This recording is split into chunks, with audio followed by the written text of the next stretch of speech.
Mnangagwa's biggest mistake, the one that history will record as the beginning of his downfall, is a decision to move against General Constantino Chiwenga. Zanapita mashuka rubuda panguva inoitwa na retired Lieutenant General Winston Skauke Mabranga. Panguva inoi achizama kuonesa kuti no, the person who strengthened the president or President Emmerson Mnangagwa's VP Constantino Chiwenga and trying to fire him or moving away from him is just leading to his own downfall. But subscribe or like on the bell icon. Anobuda Mabranga Nyurachite, General Chiwenga is not just a man.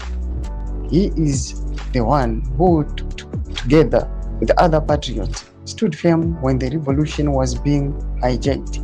He is the soldier who ensured the transition in 2017 so that the people's will could prevail. To turn against such a comrade, to ally him, to strip his influence, or to fire him from key roles is not clever politics. It is an act of supreme folly that will shake the very foundations of the system that brought this administration to power.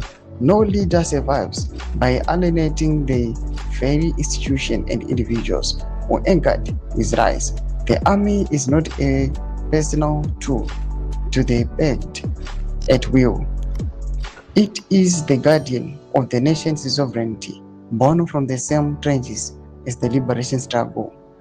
When you start removing or humiliating those who command respect within the ranks, you invite instability, you create fractures that enemies of Zimbabwe, both internal and external, will exploit. I have warned before about attempts to extend terms against the spirit of the Constitution and the will of the people. Now, this latest folly compounds it. Firing or systematically undermining General Chiwenga will not secure power. It will accelerate its loss. The soldiers remember, the war veterans remember, the people remember who stood where when it mattered most. Do mashukano mdanyo kwa pangwa ina na retired Lieutenant General Skauke Mabranga. Pena comment section medo zofungura enyi matukulipa mzuri pechitu kwa ichi. So subscribe or like, watch on the bell icon.